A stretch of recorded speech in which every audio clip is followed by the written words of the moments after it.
Bismillahirrahmanirrahim. Assalamualaikum warahmatullahi wabarakatuh.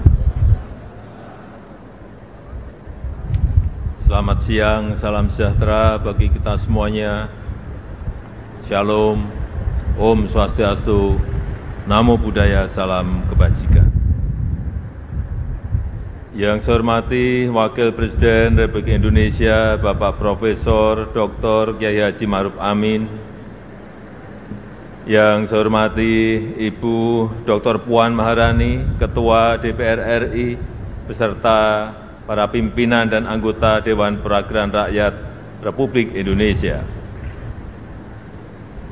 Yang saya hormati Bapak Dr. Bambang Susatyo, Ketua MPR RI, beserta seluruh pimpinan dan anggota MPR RI yang saya hormati. Yang saya hormati Bapak Lanyala Mataliti, Ketua DPR RI, Ketua DPD RI, beserta para pimpinan dan anggota Dewan Perwakilan Daerah Republik Indonesia. Yang saya hormati pimpinan dan anggota lembaga-lembaga negara. Yang saya hormati Bapak Jenderal TNI Purnawirawan Prabowo Subianto, Presiden terpilih Republik Indonesia.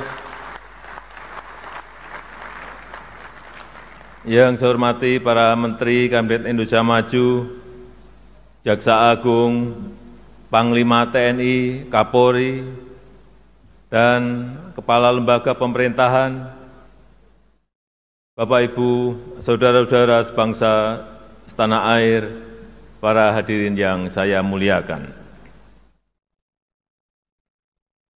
Kita patut bersyukur sebagai bangsa yang tangguh, Indonesia mampu menghadapi tantangan yang sangat berat selama 10 tahun terakhir.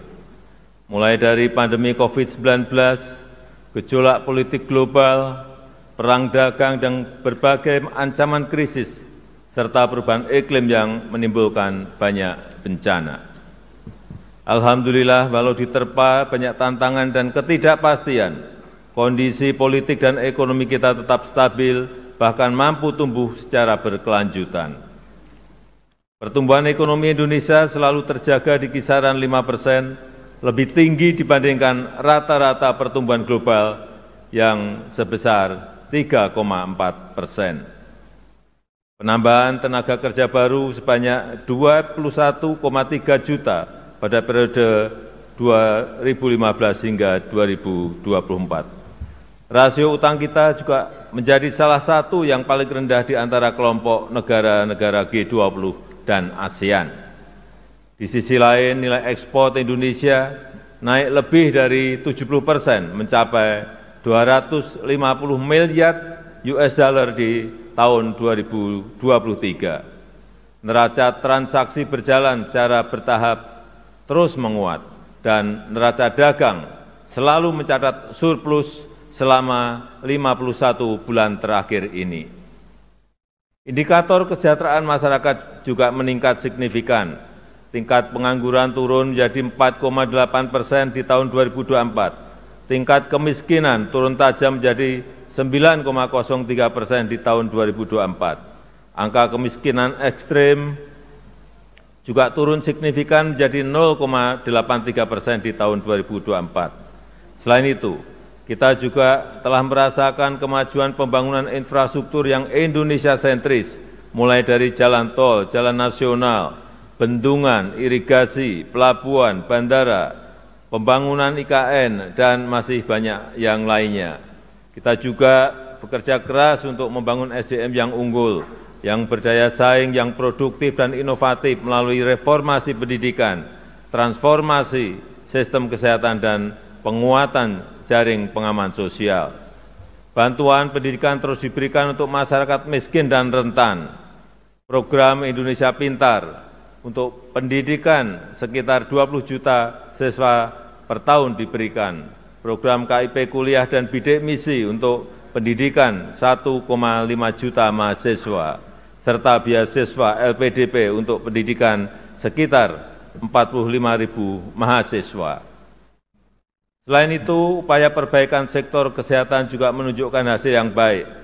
Angka kematian bayi turun dari sebelumnya 27 per 1000 kelahiran menjadi 17 per 1000 kelahiran di tahun 2023. Angka prevalensi stunting turun dari sebelumnya 37% menjadi 21,5% di tahun 2023. Jumlah peserta Jaminan Kesehatan Nasional JKN juga meningkat dari sebelumnya 133 juta menjadi sekarang 273 juta di tahun 2024, di mana separuh dari jumlah tersebut adalah penerima bantuan iuran dari pemerintah. Ketua, pimpinan, dan anggota Dewan yang saya muliakan, ke depan peran APBN harus kita manfaatkan untuk memperkokoh lompatan kemajuan, sehingga Indonesia bisa keluar dari middle income trap, yaitu dengan memanfaatkan bonus demografi, melanjutkan transformasi ekonomi, meningkatkan daya tarik investasi, dan membuka lebih banyak lapangan kerja, sehingga penyusunan RAPBN 2025 didasarkan pada asumsi dasar sebagai berikut. Inflasi akan dijaga pada kisaran 2,5%. Pertumbuhan ekonomi diperkirakan sebesar 5,2%. Dan karena kondisi ekonomi global yang masih relatif stagnan, pertumbuhan ekonomi kita akan lebih bertumpu pada permintaan domestik, sehingga daya beli masyarakat akan dijaga ketat dengan pengendalian inflasi, dengan penciptaan lapangan kerja dan dukungan program bansos dan subsidi. Pemerintah akan terus mengupayakan peningkatan produk-produk yang bernilai tambah tinggi, yang berorientasi ekspor, yang didukung oleh insentif fiskal yang kompetitif dengan tetap menjaga keberlanjutan fiskal. Bauran antara fiskal, moneter, dan sektor keuangan akan dijaga untuk mengakselerasi pertumbuhan ekonomi dan menjaga stabilitas sistem keuangan kita. Nilai tukar rupiah diperkirakan akan berada di sekitar 16.100 rupiah per dolar Amerika Serikat. Suku bunga SBN 10 tahun berada di 7,1%, dan pemerintah akan selalu responsif terhadap dinamika moneter dunia. Harga minyak mentah Indonesia diperkirakan berada pada 82 dolar Amerika Serikat per barel. Lifting minyak diperkirakan mencapai 600.000 barel per hari, dan gas bumi mencapai 1,005 juta barel setara minyak per hari. Ketua, pimpinan, dan anggota Dewan yang saya muliakan, arsitektur APBN 2025 adalah pilar penting untuk menjaga keberlanjutan melalui penguatan berbagai program unggulan yang berkesinambungan dari pemerintah sekarang ke pemerintah yang akan datang. APBN 2025 dirancang untuk menjaga stabilitas, inklusivitas, dan keberlanjutan untuk meningkatkan kesejahteraan dan pemerataan melalui pertumbuhan ekonomi yang inklusif dan berkelanjutan.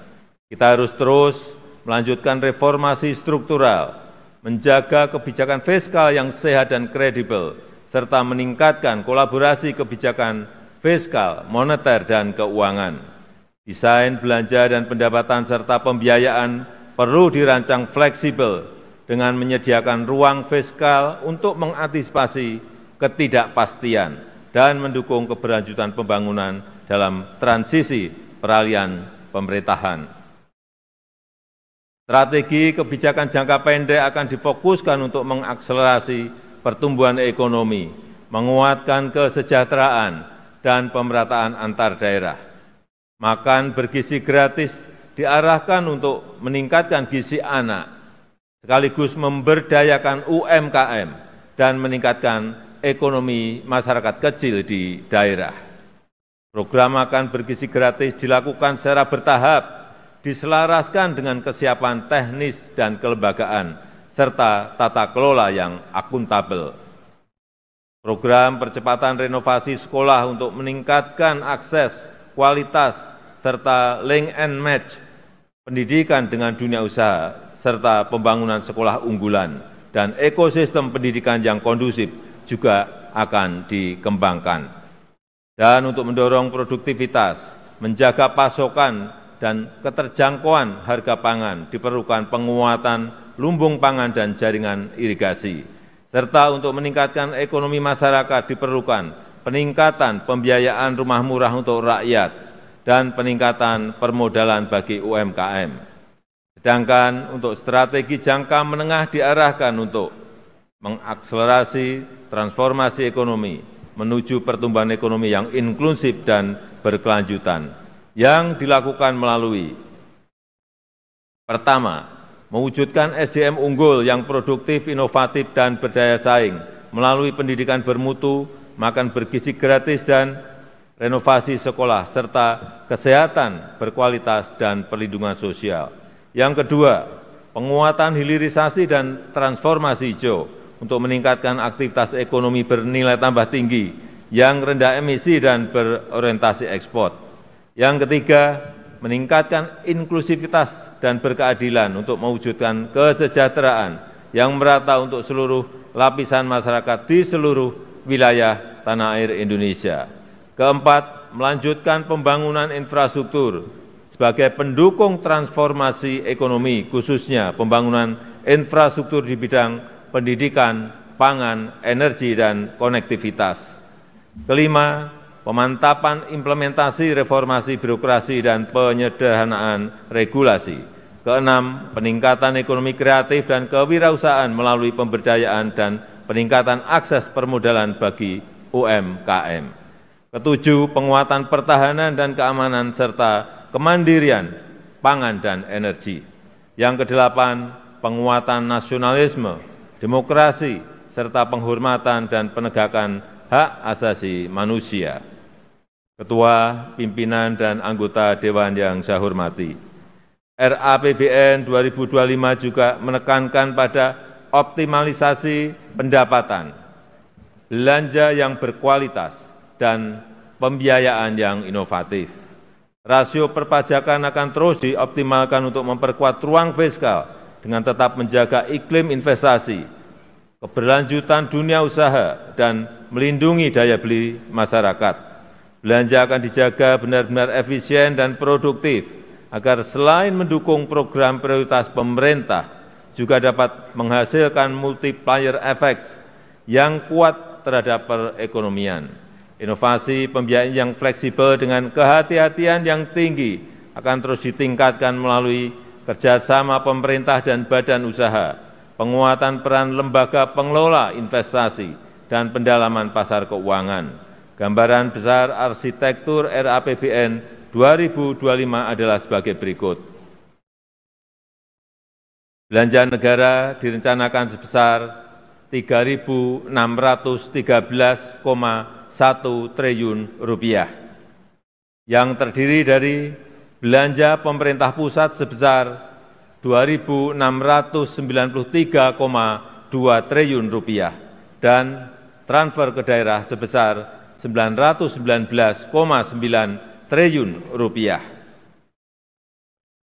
Anggaran pendidikan dialokasikan sebesar Rp722,6 triliun yang dialokasikan untuk peningkatan gizi anak sekolah, renovasi sekolah dan pengembangan sekolah unggulan, serta perluasan program beasiswa, pemajuan kebudayaan, penguatan perguruan tinggi kelas dunia, dan pengembangan riset.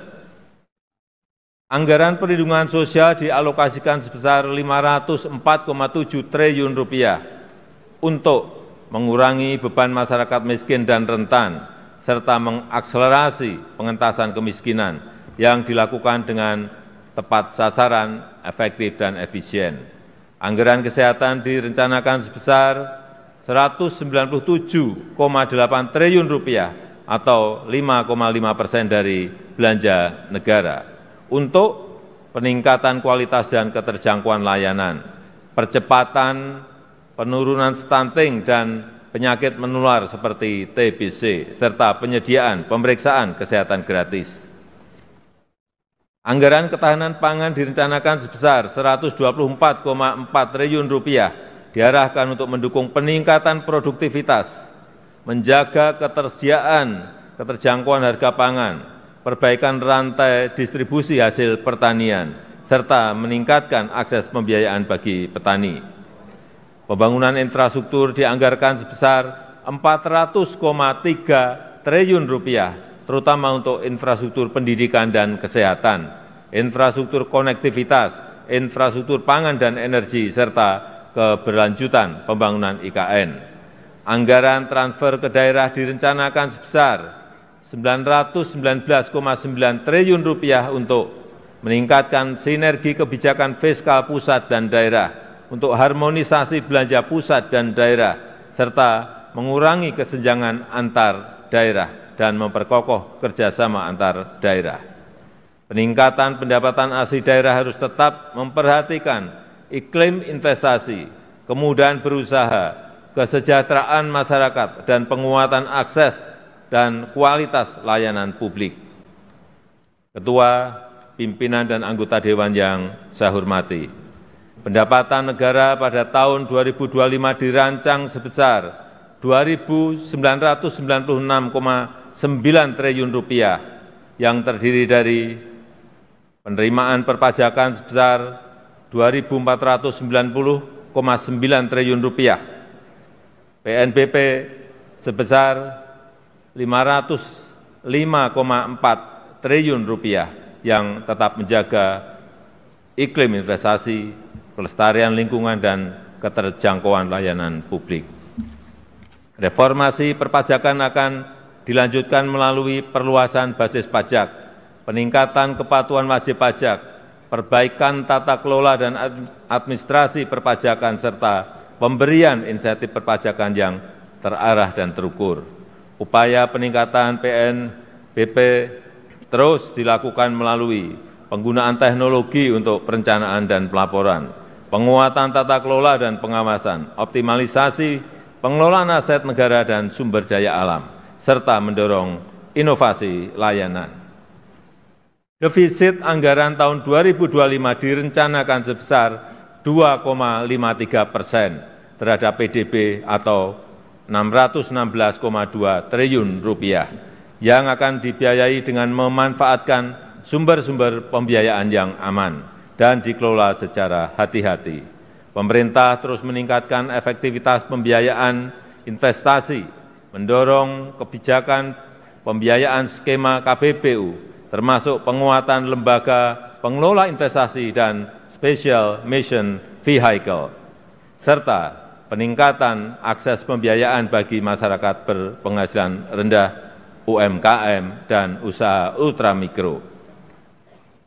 Tingkat pengangguran terbuka pada tahun 2025 diharapkan dapat ditekan menjadi 4,5% hingga 5%. Angka kemiskinan diturunkan dalam rentang 7 hingga 8%. Rasio Gini dalam kisaran 0,379 hingga 0,382. Indeks modal manusia pada level 0,56. Nilai tukar petani ditingkatkan di kisaran 115 hingga 120. Nilai tukar nelayan dijaga di kisaran 105 hingga 108. Ketua, pimpinan, dan anggota Dewan yang saya muliakan, demikian keterangan pemerintah atas rancangan undang-undang tentang anggaran pendapatan dan belanja negara tahun anggaran 2025 beserta nota keuangannya. Besar harapan kami pembahasan RAPBN 2025 dapat dilakukan secara konstruktif demi mewujudkan Indonesia maju, adil, dan makmur sesuai visi Indonesia Emas 2045. Semoga Allah Subhanahu wa Ta'ala senantiasa memberikan rahmat dan ridho-Nya bagi kita semuanya dalam melaksanakan tugas dan amanah untuk mensejahterakan rakyat dan kemajuan Indonesia. Dirgahayu Indonesia, dirgahayu negeri Pancasila, merdeka! Terima kasih. Wassalamualaikum warahmatullahi wabarakatuh. Om Santi Santi Santi Om. Namo Buddhaya.